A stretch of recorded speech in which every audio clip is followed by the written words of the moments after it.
دین کو قائم کیا اور اس کو گرا دیا، اس نے دین کو گرا دیا۔ تو یہ چیزیں کون سکھائے گا؟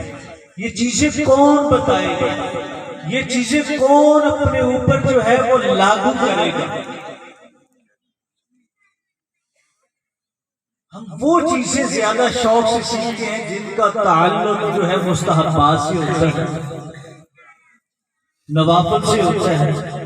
اور جو فرض عین ہے، جو کسی صورت میں معاف نہیں ہے، اس کی قدر ہماری نظروں میں اتنی ہے کہ اگر نماز کا ٹائم ہو اور کسی کا ذوق بن جائے کہ وہ قوالی سن رہا ہے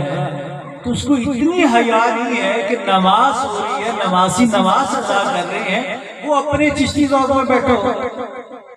یہ گناہ کبیرہ ہے۔ ایک نماز نہیں پڑھے گا، دوسرا نماز کا حیا نہیں کرے گا۔ اور اگر یہی مائیں، یہی والدین نماز کے فرائض، نماز کی شرائطیں، نماز کے واجبات، سیدہ صاحب کا ہوتا ہے، یہ سیکھیں، اور یہ جس طرح وہ ایک دن میں ایک سبق اپنے بچوں کو دیتی ہیں، اسی طرح وہ ایک دن میں ایک سبق یہ دے دے۔ جب بچہ ہوش کھا رہا ہوتا ہے کہ بیٹا نماز سے پہلے پاکی حاصل کرنا، وجود کو پاک کرنا، کپڑوں کو پاک کرنا، یہ شرط ہے، اور 5-10 دن اس کو سنے، اور پھر 5-10 دن کے بعد کہے بیٹا نماز کے لیے وقت شرط ہے، جو بھی نماز ہوگی وہ جو وقت ہوگا نماز کا، جب وقت آئے گا تو نماز فرض ہو جائے گی۔ پھر تیسرا سکھائے، چوتھا سکھائے، پانچواں سکھائے، چھٹا سکھائے، ساتواں سکھائے، شرائط سیکھیں گے۔ بیٹا اب فرائض سنو، اب واجبات سنو، یہی پہلی گول ہے نا تعلیم حاصل کرنے کی، اور یہی ہماری جو محفلیں ہیں نا والدین، جس سے بچے سیکھتے ہیں۔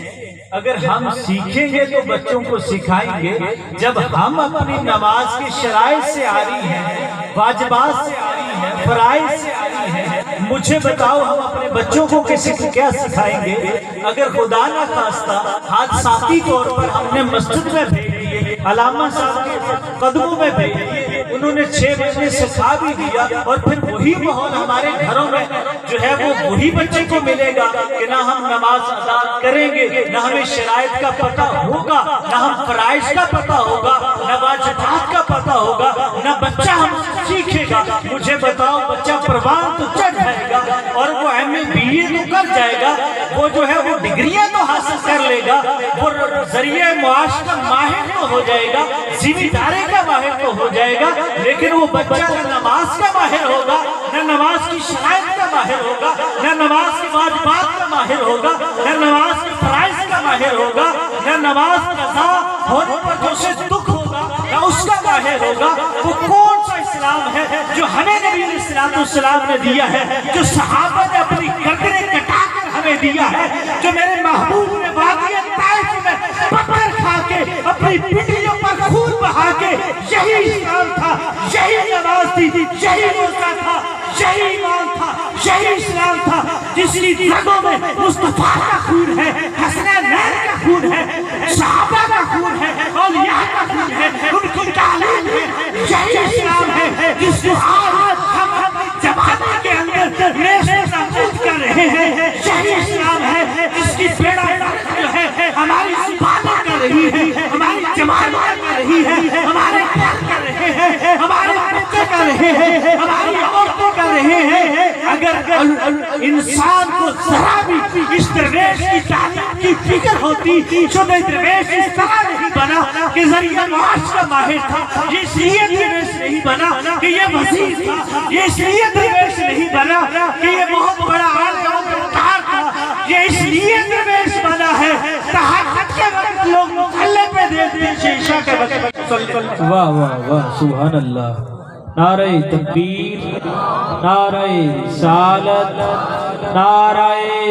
حیدری۔ یہ اس لیے بنتے ہیں، یہ لوگ عظیم ہوتے ہیں اس لیے عظیم نہیں ہوتے کہ ان کو ذریعہ معاش بڑا آتا ہے، یہ بہت بڑے جو ہے وہ اقوام چارٹر وہ کسی بینک کے ملازم ہوتے ہیں یا کسی عہدے پر فائز ہوتے ہیں، نہیں، یہ اس لیے عظیم ہوتے ہیں کہ یہ ذریعہ معاش کو دنیا کو ٹھکر دیتے ہیں، اور جب صبح سردی کا وقت ہوتا ہے اور برف پڑ رہی ہوتی ہے، لوگوں کو نیند پیاری ہوتی ہے، ان کو اس وقت عبادت پیاری ہوتی ہے۔ اور یہ کون ان کی تعلیم بتائے گا؟ کب ہم اس کو اپنے اوپر لاگو کریں گے؟ کب ہم اپنے بچوں کو دکھائیں گے؟ میں اس لیے ضروری میں نے سمجھا کہ ایسی کوئی چیز، ایسی کوئی بات کر جائیں کہ ہماری مستورات، ہمارے جو بندے ہیں، مرد ہیں، چونکہ عورت کا بڑا کردار ہوتا ہے بندے کی زندگی میں، بڑا کردار ہوتا ہے۔